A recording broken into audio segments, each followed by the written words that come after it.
single.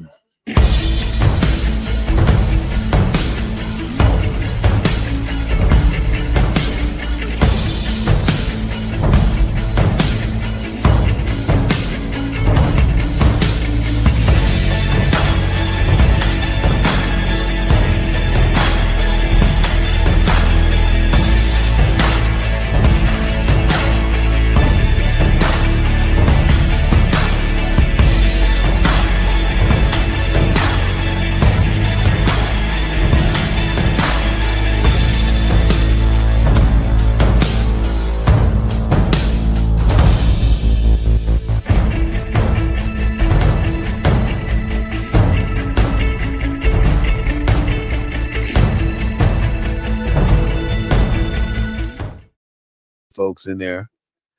Good evening, ladies and gentlemen, brothers and sisters. I want to welcome you to BNN 247, the Black News Network, the real voice of Black USA, broadcasting live from a Black perspective. We don't own the rights to any music, but we do own the rights to what we say. Today's topic is Black dollars. So this is our 280th recording, and it is about the money we spend. We spend a hell of a lot of damn money here in the United States of America, and it is in excess of $11 trillion a year. Now, that's a bunch of dang gum change. And if we can spend $11 million, we ought to be able to make some accumulation somewhere and build something together and make something out of it. But it seems as though we are not taking the time and the trust enough to do that.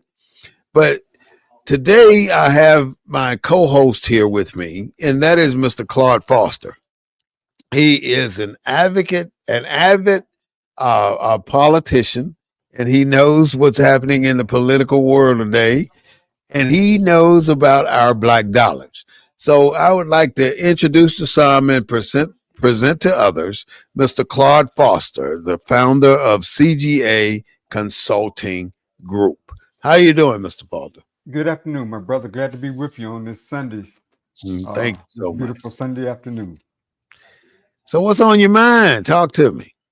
Well, sounds like a good show. Talking about money. Yes, sir. It's about that money. Where the money at? Where we spending it at? How we spending it? Who we spending it on? What are we spending it for? Mm-hmm. Is it advancing our status in this country? Is it making a difference in our communities? Mm-hmm. We see it. We see money being spent around us all day long. And you see brand new buildings coming up. You see road constructions coming up. You see so many dollars being spent. Now, and the thing is, you got to realize these are your dollars. These ain't just dollars that pop up. These are dollars that come, that accumulated based on the taxes that we pay. And then it goes to the governments, the different branches of the government, and then it goes out to contractors back into our population. But I'm more concerned about the money we spend as black people and the things that we buy. You were in the store. This is Sunday, so I'm willing to bet 8 out of 10 of us went into a grocery store or a retail store to over the weekend. And if by going in there, what did we buy? We didn't just go in there and buy what we went in there for. Let's say we needed an onion to go into a dinner that we were going to make that night, but we ended up spending $238 in groceries because we went up to the store just to get an onion. That's just a simple evaluation of what we do, having that disposable income. But then you have so many black people that live pillar to post. And what do I mean when I say pillar to post? I mean that they don't have enough money to cover the month. The money comes short of the month. In other words, it doesn't make it to the end of the month. So now you got to figure out how you going to get this money to finish off the month before you get your next paycheck. So there are several options we take to the street to use. Number one, we can pawn some shit. I can't stop cussing. We can pawn, we can pawn some stuff, take it to the pawn shop and put it in the pawn shop and X like and let it accumulate. We can get 30, 40, $50, $100, whatever you take, you get money for it. But yet you really don't want to pawn, so you're gonna go back and try to get your stuff or redeem your stuff out of the pawn shop. And it's gonna cost you. You're gonna pay to get that money in advance. But the thing is, you needed that money to make ends meet to get your family fed for the rest of the month. Are you That's gonna take? huh? Are you gonna take the car and take your title in? They're gonna give you a title loan, or Dang, you know, that's a good one. I forgot about them title like loans. title loans all over our communities. But yeah, and they're all in our neighborhoods. Yeah, because They're that. all in our neighborhoods. So I mean, they title loan. wouldn't be there. They wouldn't be there if the need Hmm? wasn't there. Correct? I mean, Well, if they wasn't making money, they wouldn't be there. right, they would not be there. Same with the liquor stores. We're so quick to go in and buy us a beer when the beer is way it gonna cost us way more than it would cost us if we just went down to Walmart or one of the retailers, bigger retailers, to buy it. If you bought it at the corner store, you paid premium price for a single beer, but you go buy it anyway, just so you can go walk around with that beer in your hand. And why? What is so? I mean, why do we do this kind of stuff? I don't understand this. If you know why we do it, then please help me out, G baby. I don't know. I would love to understand why black people are so quick to go down to the corner store, buy them one beer, put it in a brown bag, and drink on it for the next 2 or 3 hours. Jam Buck, you got an answer for that? I don't have an answer, Ivan 70. Help me. What you got, Claude? Do you know why we do that kind of stuff? Have you ever done that? I haven't done it. I've seen it. I work in throughout the country when in my past life. I've seen Mm, it.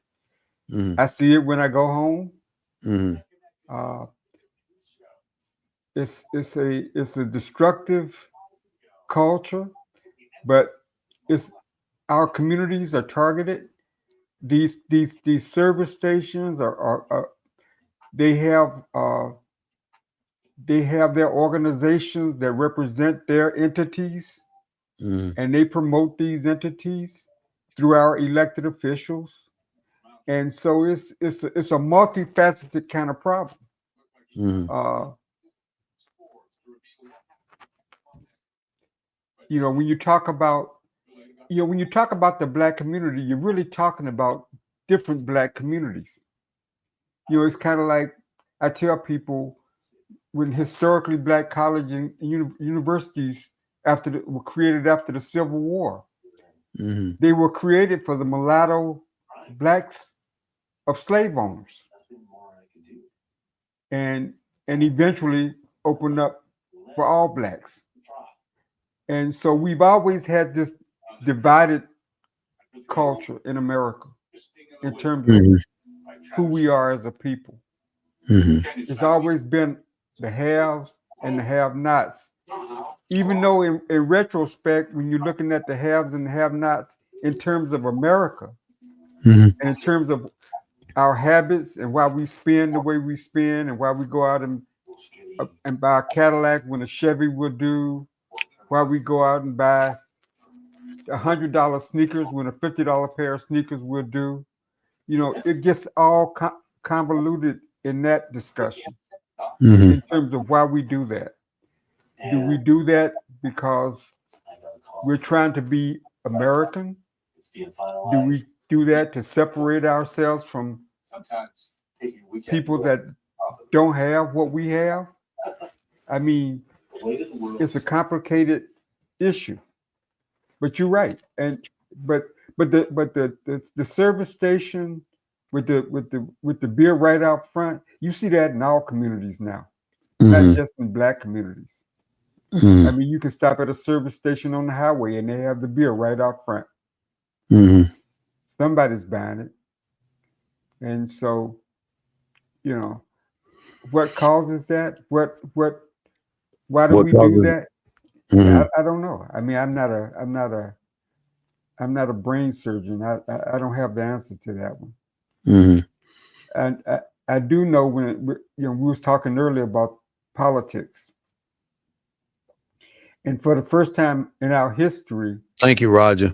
I just wanted to mention that. So don't mind me if I throw out something like that. I just wanted to thank Roger. yeah, Go you ahead. know, we was talking about earlier, for the first time, and I think in our history, our political representation matches our population percentage. We're Mm-hmm. 13% of the population, and we have 13% of the members of Congress. Mm-hmm. 61 in the House, one in the Senate. Mm-hmm. Comes out to 13%, the same as our numbers in the population. Mm-hmm. Now, if you look at politics as a solution, Mm-hmm. that should be it, right? I mean, we should see We already got what we're supposed to have in politics. if So that's what we're supposed to have. mm-hmm. I mean, was there ever a limit to say we could only have 13%? No, not the no. We could have more, but it seemed like somebody's paying attention to it for it to be exactly aligned to the point it is aligned. Well, You know, to have the equivalent of the population represented in the United States Congress.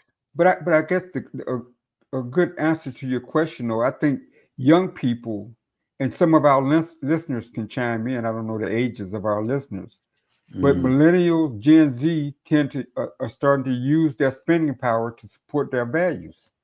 Mm-hmm. So I'd like to hear from some of our audience members. Is that true? Do our listeners use So their okay, so our values in this conversation basically, to me, let's start with this. Why would I go put rims on a brand new car? Go buy $5,000 in tires and rims and put them on my new acquisition and feel like it's a representation of me. You know, I did see something that I was really not sure of what it was the other night down on 6th Street. I saw a car with these long spokes at least 3 feet away from the tire. oh that, that's hip. That's the thing here in Houston. What is that about? Yeah, that's the culture here. Is You that come the you They have parades. They have big events, street parades and stuff. for those They was cars? Yeah, they was probably from Houston. I mean, they was probably from here. Hmm. Yeah, that's a big cultural thing here. Is it something about that somebody else being able to look at your car while you driving down the road because you ain't seeing nothing because you're in the car. You cannot admire your own work while it moves down the road because you are in the car. All right, here's a comment from Johnny Marsh. We have forgotten to speak at the table. We have forgotten Big Mama. We have forgotten the respect. He's got a point. I mean, I agree with you, Johnny Marsh, that we don't do dinners anymore. Millennials don't do dinners. The our generation don't do dinners. I mean, how many families do you know of in 2025, black families that is, that sit down every single day at the same time and the mom comes to the table with the plates, and the dad blesses the food and get the biggest pieces of chicken off the thing, and everybody else eat the leftover and be happy about it. And then you discuss, well, how was your day at school? What happened at your work? What the family is intent to do during summer vacation? When do you discuss these things as a family? If the family never ever sits down, you don't understand the value of the family, and you don't understand the value of the money that makes this opportunity available to the family. That's where the disconnect is. The money that's being provided to our household leaders is not equivalent enough to sustain a family on a particular level, on a regular family level. So if it cannot do that, that means you're gonna have to spend your time at more than one job. And if you're at more than one job, that means you're not home more than 8 hours a day. How do you do it, Johnny? How do you fix it? How do you manage this type of lifestyle and turn it into a productive lifestyle for our people? And you got kids right now that are 20, 25, 30 years old. They're sitting at home playing video games, and the parents are out at work, and the house is a mess. Well, I mean, what about the? I mean, but you got kids that are like 3 years old spending $100 for boots because that's what the parents want the child to have. Why would you buy a So $100 pair of boots for a 3-year old? who's going to That's like outrun buying them? Nikes for a damn toddler or a baby that can't even walk. But we do as a people that Because if we we want make them those to kind see of purchases. something, we want our children to be somebody or see something or act a certain way. What do we want? What are we trying to prove by doing this? We want our neighbors to see that our children can wear Nikes at 2 years old, I at mean, 7 months. if you're receiving state assistance and you go out and have that kind of spending, obviously, yeah, we have a problem. Mm. There is a problem. There's a psychological What? problem. Why we won't stop the sale of those shoes? Why can't stores say, well, ma'am, we can't use your card. Bring me up in the live. All right, Johnny, you want to come up in the live? Let's see. How do I do that, Johnny? Go ahead and request it. Let's see if we can bring you up in the live. You got a comment for me? Accept. Johnny, I don't know you, but so if you come in here with the wrong idea, I'm gonna have to let you go. So I'm gonna see. Johnny wants to come on and talk. Yeah, let's hear from Johnny. Johnny, can you hear me? I can hear you. Hold up. Let me put my face because it's only respectful. All right, I appreciate that. Face up here. Well, what's your name, sir? I'm War Smith Bay, and my co-host. Wait just a sec. My co-host is Mr. Claude Foster. Now go ahead, Mr. Clark. Mr. Clark. Mr. Claude. Bay. Claude. Blessings. Mhm. Blessings. Thank you, Blessings. Let thank me you, put sir. my face up here so therefore y'all know. Hmm. All right. Hmm. The reason why I told you, because we all I said that, we Hmm. need to go back to the table. Hmm. I'm a 55-year-old black male, Hmm. single parent. We need to go back to the table and explain to our young kids, including myself, how financial things work. Hmm. Because we are just now, even at 50 years old, we are just now hearing about the massacres in Tulsa. Hmm. When Wow. Big Mama and Martin Luther King, and I mean, like I said, I'm 50, but that just happened 50 years ago. But Tulsa Yeah. happened 60 years ago. That was not taught in our private education. That was not Right. taught in our schools. That's taught by Big Mama and yourselves in history. Hmm. That's why we need to sit down at the table and educate these young folks, read them Black history books, read them, educate these young kids. And Hmm. you asked, How are we going to fix it? Mm-hmm. This is how we fix it. We educate our people in our communities. We make sure when we vote, we go to our districts, in our community centers. We let everyone speak. Everyone has a voice. We let them speak. We teach them about the bulletins, about the way to vote. You just don't vote Democrat, Republican, or whatever. We teach them the ways to vote. Mm-hmm. All right, you got some good points. Yeah, great point, Mr. Marsh. Claude, what are your comments to what? No, I agree wholeheartedly with what Mr. Marsh says. I mean, we got to get back to the basics. I think we've skipped over the basics, and I think ended up where we are today. Politically, we have the representation. Politically, we are engaged in voting, but I don't think that we understand what that means, and I don't think that we understand how to use that representation that we do have to further our uh, uh, faults in our communities, because the faults are still there, and so from a political standpoint, I guess we got to approach it in a different way. Mm-hmm. I have a suggestion. I like what you're coming to the table with, Mr. Marsh.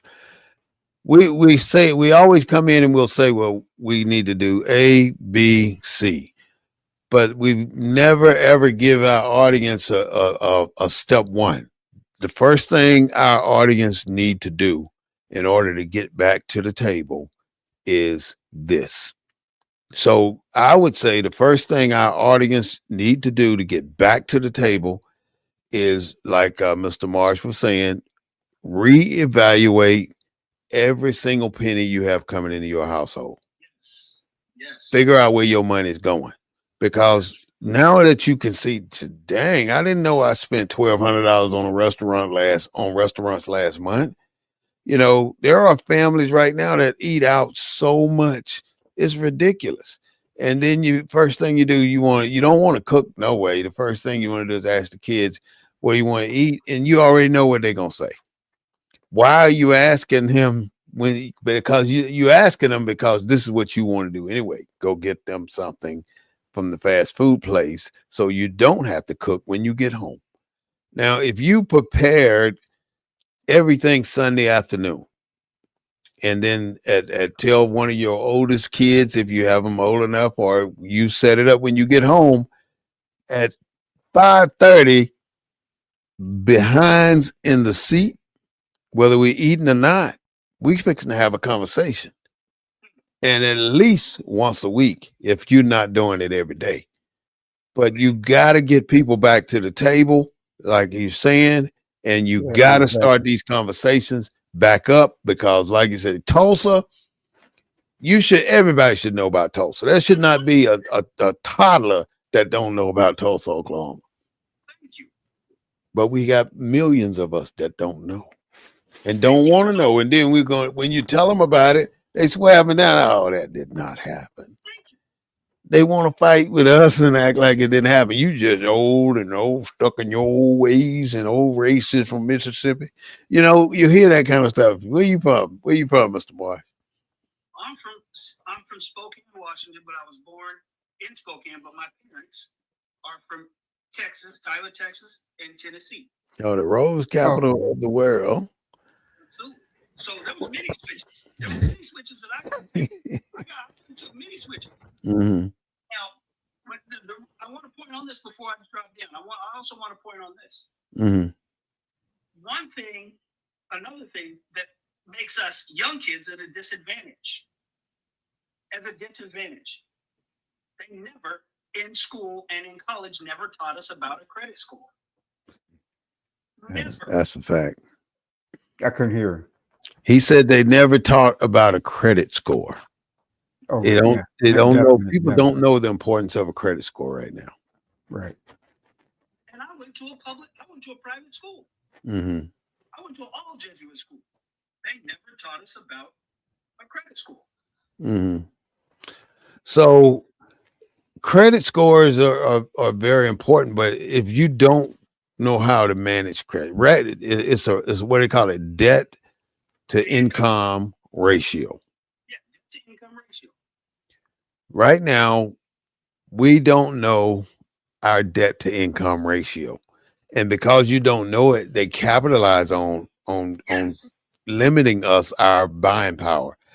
And if we're buying things that don't give us good credit scores, then we're just perpetuating the problem. And then we're exactly where they want us to be, where we're going to pay those 18 to 35% interest rates. Correct. We can't get around it because we don't know how to get around it. Well, you know So what? Okay, I'm go ahead. sorry. Now, the caller brings up an interesting point. Our whole focus in terms of our existence in this country has been focused on our political rights, equal representation, not our financial, not the financial side of our advancement, but our political advancement, our Oh, political rights. And so I think at this point we need to really evaluate that. Like I said, so you we're saying at go back and figure out our financial? well, I'm Yes. saying that we're at equilibrium when it comes to political representation. 13% of the population, we have 13% of the political representation in Congress. Mhm, But that has in no way addressed the economic topic that we are discussing.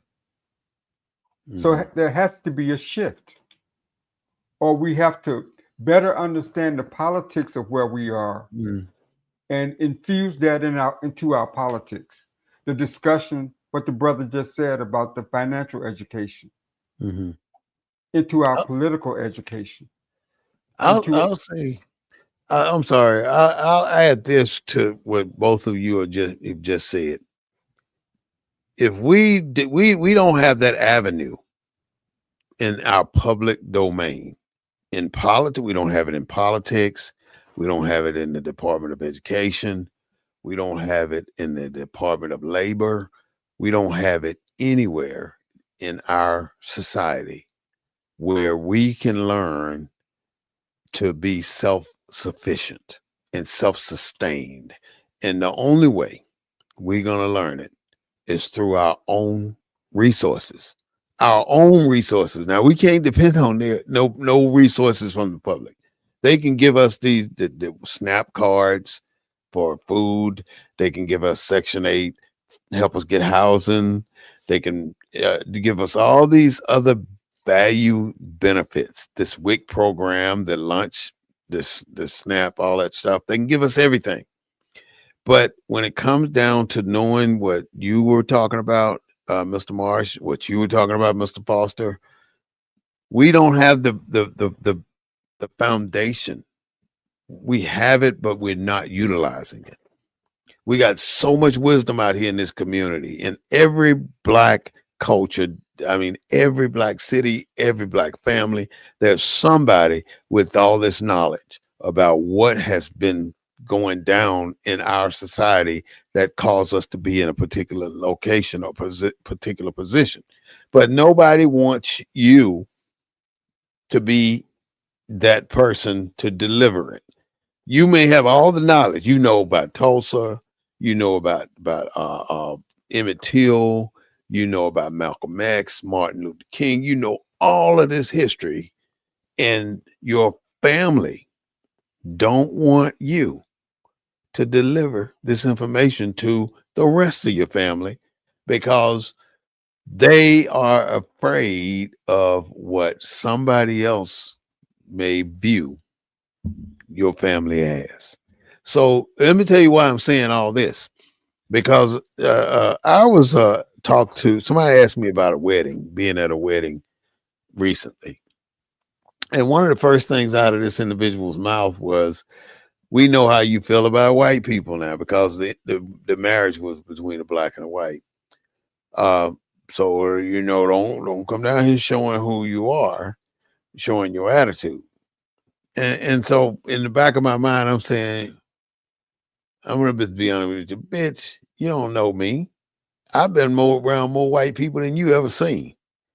So you don't know how I know how to interact with white people or anybody else. So you have no authority, no position, no integrity, no anything that gives you the right to tell me how to act around white people.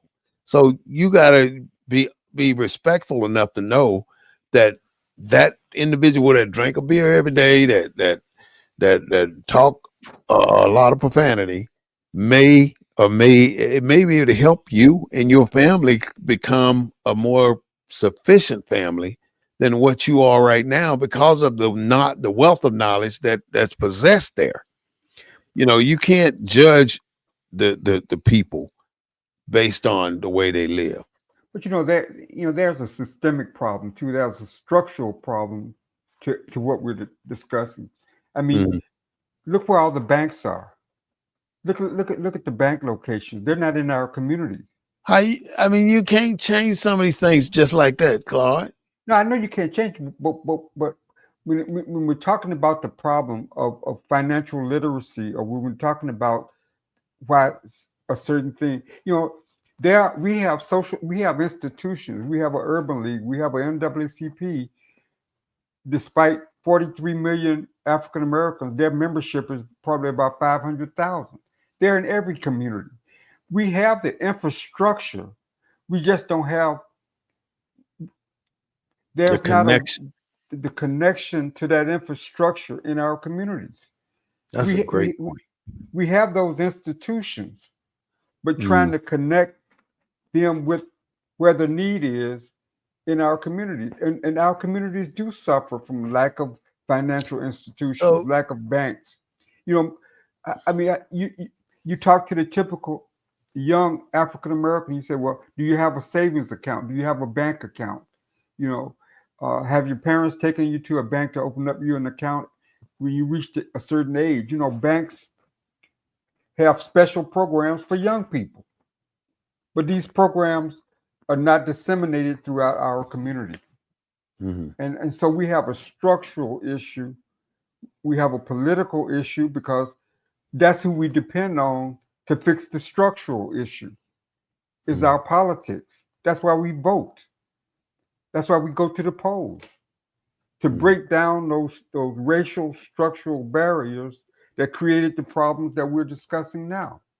Mhm. There's a reason why that young person in that housing development never heard of Tulsa, never heard of the Tulsa riots or Wall Street or the Green Book or all the tools that black folks used back in the day to survive. Mhm. You know, we've always had a black middle class, even during segregation. You know, with integration, with the battles that we won, we lost that middle class in our communities. They went elsewhere. So Mhm. we have a systemic problem that's going to take a holistic approach by all the aspects of our community. And by discussing and talking about it, I'm glad to hear from this young man on the phone, Mhm. his perspective, because that is true. Mhm. I mean, you can drive. You mentioned service stations for every. You can drive through a black neighborhood. You may have 10 service stations, zero banks, zero credit unions, zero financial institutions in that community, And zero grocery stores. zero grocery stores. You know, To answer your question, we'll go back to your question. How we fix it? well, I said, I think it takes a holistic approach. I think there's a political solution, but I think that there has to be a community solution. And I agree with everything that you said about the structure in the neighborhoods and how we include that structure in terms of our political process, in terms of understanding what those needs are. Because the resources are out there. Young people, I think young millennials do understand the power of the dollar and understand savings and understand spendings. And so, I don't think it's all gloom and doom. I just think that if we're gonna if we're going to structurally fix it, I think it has to be a political and civil and community-based solution. And so how do you get people to the table? This is how we do it. this is how discussing it, Our having young- this discussion. we talk to our elders, like yourself. We talk to our elders, our people that are financially stable, our financial advisors in the community that are in the offices. These financial officers, because we're set up as young kids, we're already set up for failure. I'm going to be honest with you. We're set up for failure. Yeah. They give us a loan, 18, 20%. We're not, our debt to income is not making it. They're coming to repossess our car. Then you can't get a house. All right. Because you got a repo. But we have someone, an elder, that sits there and say, look, young brother, this is how it's going to be. First, we're going to pray. We're going to sit down at the table and we're going to pray. We're going to go in our schools and we're going to see, just like my grandma did, we're going to go into the school system and find out what our kids are being taught. Yeah, because somebody has to sit down with that young person at a young point in their lives and say, you need, prioritizing needs over wants. I mean, you're not just born with that understanding of what is a need versus what is a want. They conflict with one another. I want that $500 pair of sneakers, but do you need that $500 pair of sneakers?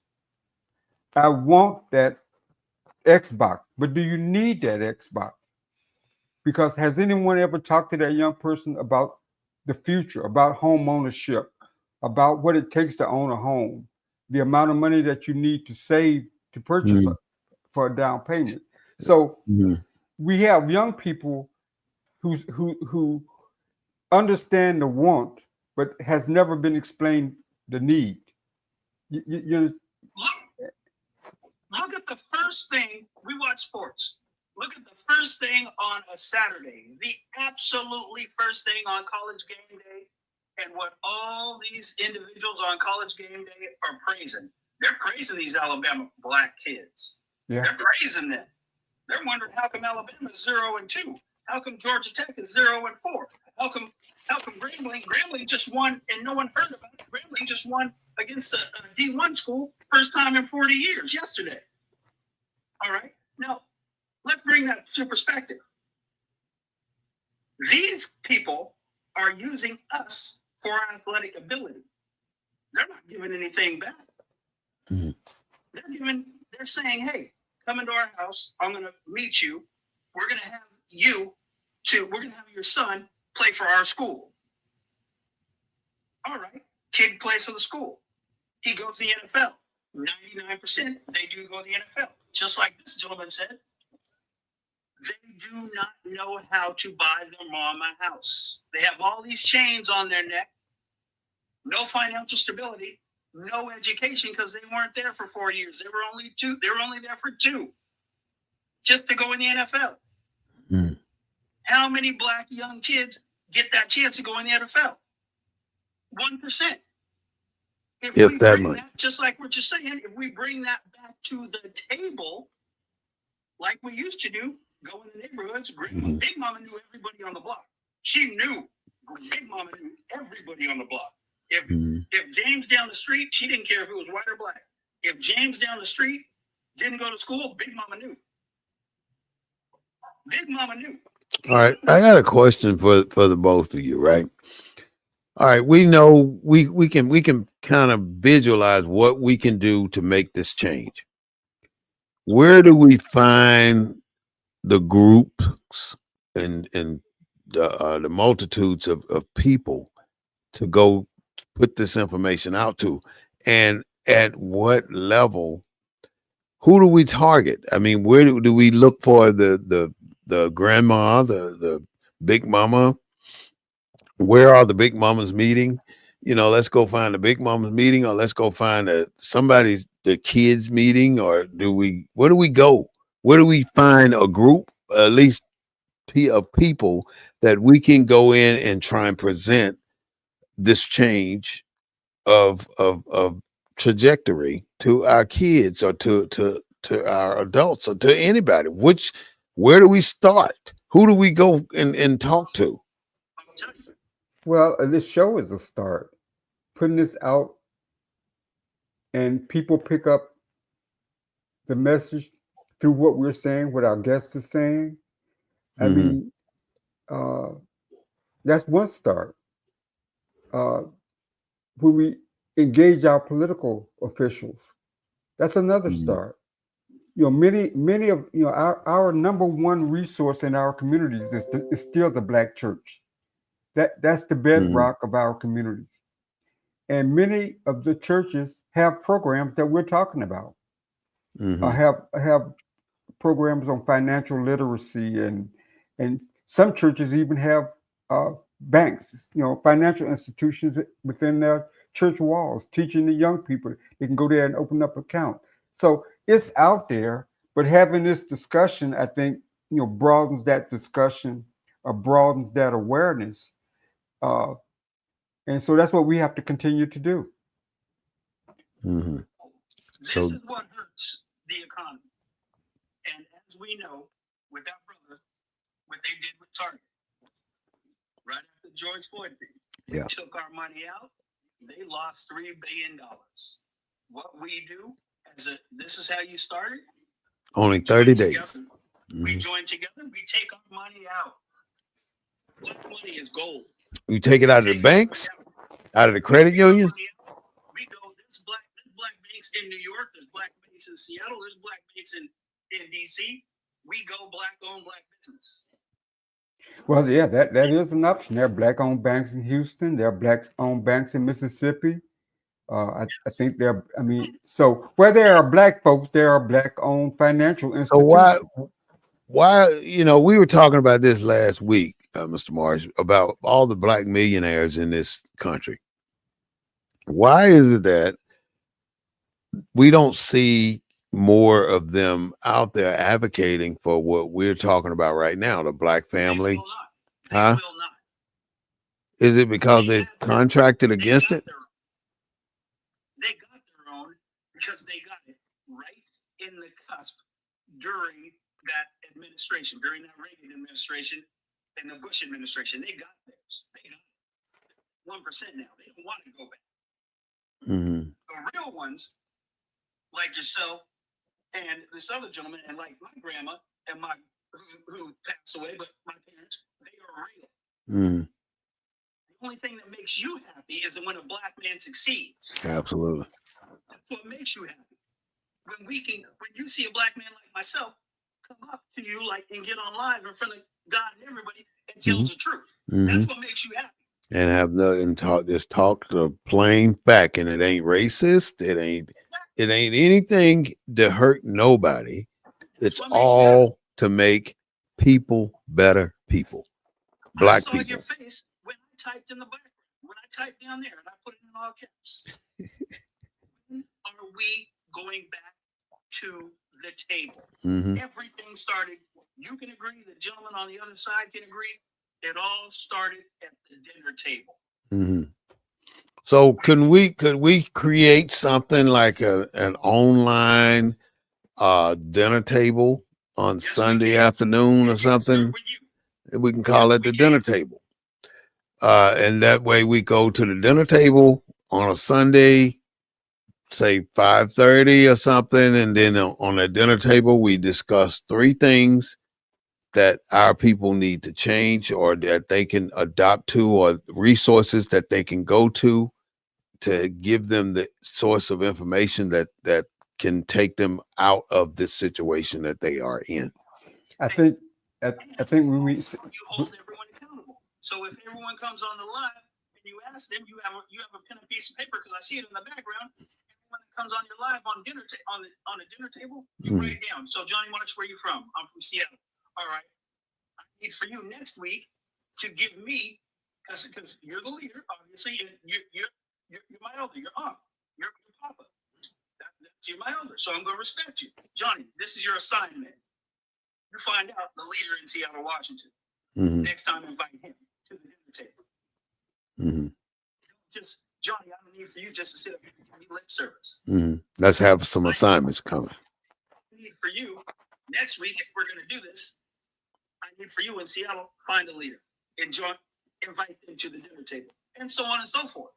And that's how it grows. Don't just show out lip service, because anybody can talk, anyone can listen, but no one hears. That's right. Claude?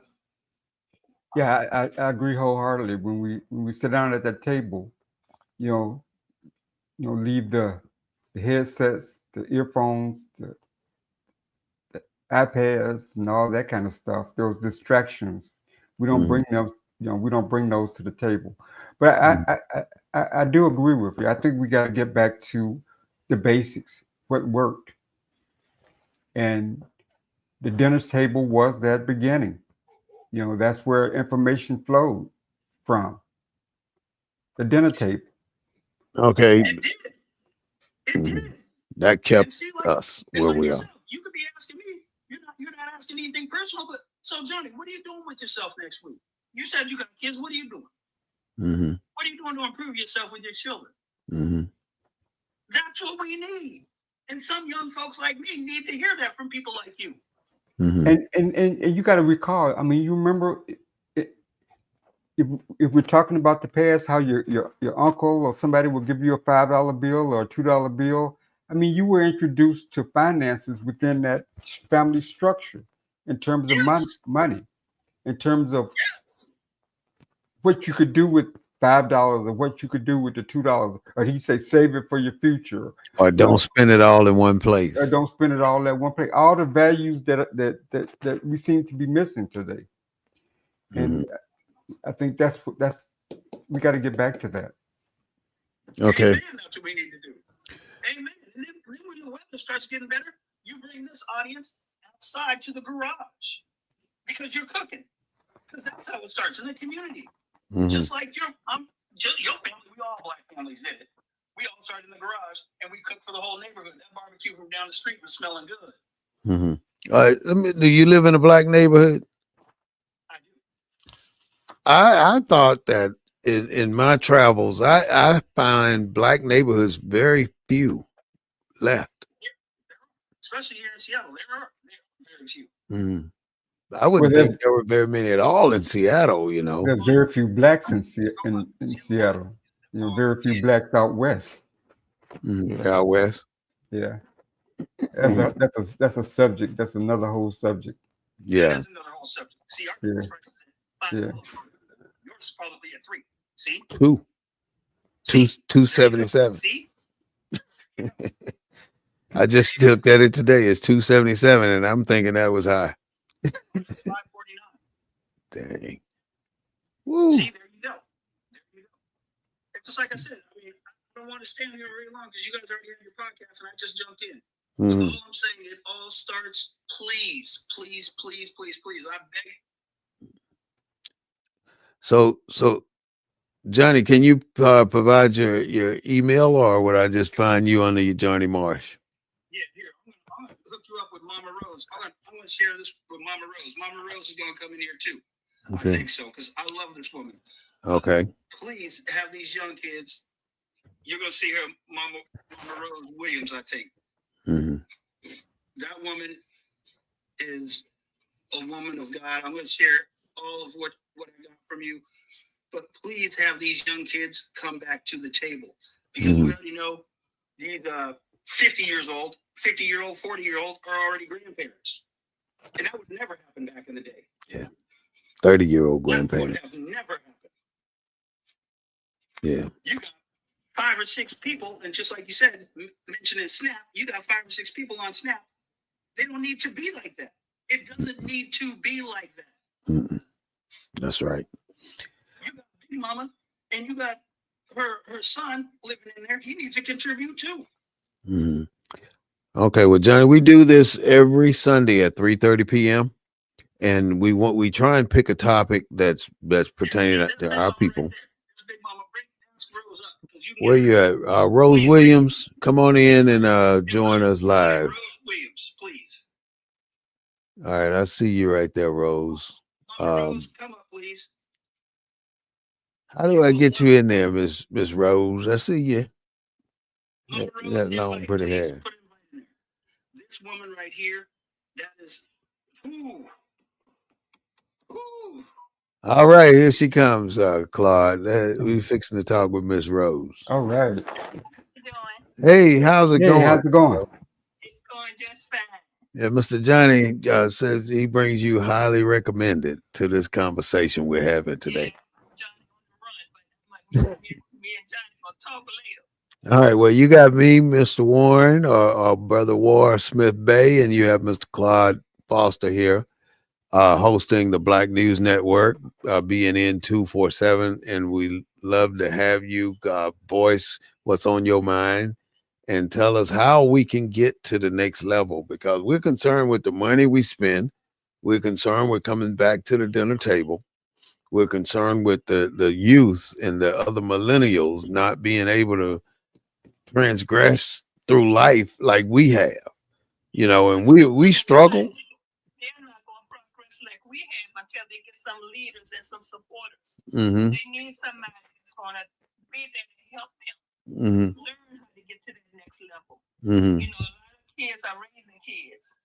So Absolutely. they don't know that, like grandmama taught us, they don't have that in the house prayer. And they don't have that scripture being read. They don't have that communication, That's a key factor to bringing kids up nowadays. They're lost because it's all about electronics and not about sitting down and having a meal together, talking and experiencing stuff together. Mm-hmm. Now I hear you, and I've been I studied theology. I'm halfway through a PhD in theology right now, and I don't think that this is a topic that's easily traveled when it comes to our youth. It's going to be very difficult to pull them in and have them focusing on an afterlife. So and don't get me wrong, when I start talking when it goes to religion, believing in God, believing in a supreme being, believing that there is an afterlife, and believing that all of the things that we read in the Bible are true. So it's a whole nother dynamic and a very detailed conversation that we will have to struggle even twice as hard with to get our youth to fall in line under this doctrine. So my biggest thought is, if we can get them to just understand some basic things about survival, we have made a milestone accomplishment. And that is where our trouble lie, in my opinion. We can't get them on the same trajectory right now. And what you're saying, and what Mr. Johnny's saying, and what Mr. Claude's saying, is that bring them back to the table and start with financial literacy. Why do you have a credit score, Johnny? Yes. Well, Johnny, I don't know why I have a credit score. Well, your credit score dictates whether these people, these institutions, are going to support you if you need something to finance your education, finance your new car, finance your new house. These institutions going to first check out your credit score. And if your credit score has been damaged by in any means necessary, they are not going to assist you in accomplishing that goal without charging you everything that they can come up with to make more money off of you.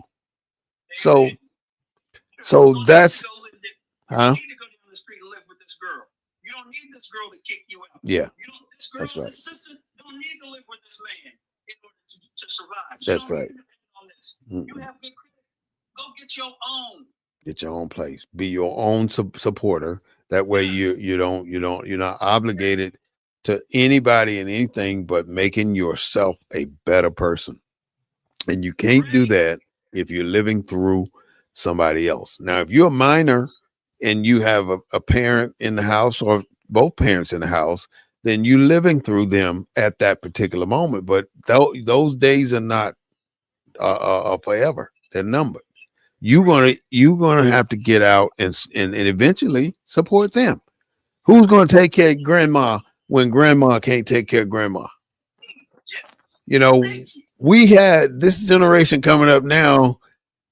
some of us have put our kids on the right trajectory to take care of us as we grow older, but 90, I'd say 80 to 90%, I don't think we have that type of background support for us. So it's gonna be a ton of us in a nursing home, and the nursing home are basically there for the money anyway. So they're not gonna do us right. I know a family right now, the mother and the father are in the nursing home, and they got 3, 4 grown, healthy children, making money, doing things, got houses. But neither one of the children will take the parents in. They put them in the nursing home and pay the nursing home $1,400-$1,500 each for each person. And they sit in feces and stuff. But, 41 years. huh? As a nursing assistant for 41 years. So each family that bring in their parent or their loved one, the first thing I tell them, make sure you come and check on them. Check on them, because the ones that have nobody to check on them is the one that fall down. That people tend to not notice. But if you got somebody that's checking on them and looking out for them, they'll get the best care ever. Mm-hmm. So it depends. And it's a shame that our people, we're putting our people in nursing homes and not check on them. It's a sad thing. That was a time where no black folks would go to a nursing home. We gonna die in our house at home. Yes, indeed. We ain't going to no nursing home. That's been my family. We're not going. So that's a hard pill to swallow now. Kids right now are so anxious. Say, man, I can't wait till Papa die or Mama die so I can get my hands on them assets. This woman right here, I've never met her. Mm-hmm. Never met her. Mm-hmm. Personally, never met her. She calls me every single Sunday. Wow. 3 days if she does not hear from me. And she prays for me every single day. She'll leave me a text or a voicemail and prays for me. That's great. Yeah, that's great. That's a beautiful thing. That's beautiful. That's a beautiful thing, Miss Rose. That's from the heart. I can feel that too. And that's Mama Rose. That's what you call her, Mama Rose. So let's build this network here. I mean, we broadcast every Sunday at 3:30, and we were just talking about having the dinner table on Sunday at like 5:30, 6 o'clock, where we pick it. Told him, bring it to the dinner table and look what he started. Mm-hmm. We pick an issue, and we just dive into that issue with resources, and like Mr. Johnny was saying. We just don't say we're going to have a dinner table meeting. We're going to come there with resources, and we're going to all be able to explain a particular part of this resource that will help the individuals out here that may come across the recording or may come across the information, the show or the information. So it's something that I like the concept. I really do, because it's what's needed. And this is what me and Claude have been trying to figure out. How do we get started? So right now we're talking the dinner table, which may be the best thing that we can put out there. And the view, the problem is the view getting people to see or to come and see what we want to talk about. Well, we started with the barbershop, and now the barbershop has taken us to the dinner table. Mm-hmm. And so yeah, he's saying it should be come back to the table. Oh, come back to the table. Come back to the dinner table. Yes. Mm-hmm. When Mama say come back to the table, you better be in before the lights out. We come to the table. You better come back. So like Claude was just saying, we started with a week or two ago. We were talking about having another series called the Barbershop. Because most black men will talk about everything at the barbershop. But I think the dinner table is more surrounding the family, and the people where we have the most problems right now is the family. You know what Mama Rose does? You want to know what Mama Rose does before every closing? You want to know what she does? What you do, Mama Rose? She has to pray. She prays. She prays. She's a prayer warrior for all involved. That's a beautiful thing, and we can keep that going. Because it's something that makes more sense. Everybody can use prayer, regardless of your belief, whether you believe, you don't believe, you have you choose your faith, and all of it revolves around prayer, no matter what. Exactly. So before closing, she always says a prayer, and just like I said, everyone needs a prayer. Everyone. All right. So how do we reconnect next Sunday? Well, I'm gonna follow you. I'm gonna follow you. Okay. I'm definitely gonna follow you because I need this. So I got your name, Rose Williams and Johnny Marsh. So I'll make sure I tag you guys before Sunday. And Definitely. yeah, Claude and I are always in touch anyway. So we'll see if we can get all four of us at the same place this coming Sunday, and then I'll put out some topics, or we already know what we're going to talk about so far. We, like you just mentioned, the credit score. Why is that important? We need to know what this credit score does to our people. So I would take on myself as to do the history of the credit score. What would you all want to do about the credit score? What particular side of the credit score would you like to discuss? We can talk about that next week. I'll find out what I need to do. Mm-hmm. Mama Rose is going to sit here and she just tells the truth. She just gives advice. She just tells the truth. Matter of fact, I don't need to speak for Mama Rose. Mama Rose speak for herself.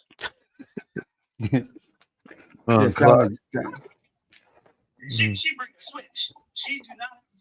When you first met her, she told you I'm on the run. Now this is another thing I want to make sure. I think the one approach that we got to maintain is we got to make sure we want to keep a focus on what our information is about, and we cannot turn this into, and I don't mean no disrespect, Mama Rose, we can't turn it into a church. We got to stay focused on information. That's why we are here, and changing and providing information for our youth and young adults to grasp. So prayer is beautiful, and I want to be able to experience the benefits from your prayer. But I want to make sure we understand that our focus is on information and changing the lives of these young people. So we've been on about an hour. That's about as long as we want to stay in. But before we go, I always like to give Claude the opportunity to give us his closing comments. But we will close with you, Mama Rose, if that's okay. Not yet. I want to hear what Claude got to say first, though. Oh no, the show is great. What we're trying to do is reach a population and reach a community that's just not engaged, and educate and inform. Politics are important. So I think that's always got to be a part of what we talk about. Prayer is important. I think we always got to include prayer in whatever we do. And so I enjoyed this week's show and look forward to further discussions about the direction we're going in terms of bringing the family back to the table. Yes. Okay. Amen. All right, Mr. Claude. All right, Mr. Johnny, you have any final comments before we? Thank you for bringing me into your live, and I hope you guys lift me up because I need it. Mama Rose always lifts me up and keep me challenged so I can go spread the word. Challenge me, hold me accountable, and I will put in whatever work I need to be done. Okay, so it needs to be spread. It needs to be spread. Okay, we'll look for next week. You're talking about our credit score. So, Mama Rose, go ahead and bless us, and after you're done, I'll go ahead with my close out. Go right ahead. Dear Heavenly Father, thank you for another beautiful day. Thank you for this live. Thank you for the people that's on this live. I'm a little late coming in, but Lord, the information that I did receive, Lord, I thank you. I ask you, Lord, to give us the strength and the ability to do what you've asked of us to do. Thank you, Lord, for the coming and going of this day. I thank you for the food that we have, the clothes we have on our back, and the shelter we have over our heads. I ask you, dear Heavenly Father, to bless everybody in your own way. You know their wishes and their desires. In the name of the Father, the Son, and the Holy Spirit, thank you for all you do. Amen. Amen. Amen. All right. All right, thank you, Mama Rose. All right, this is the Black News Network, the real voice of Black USA, broadcasting live on BNN 247 every Sunday at 3:30 p.m.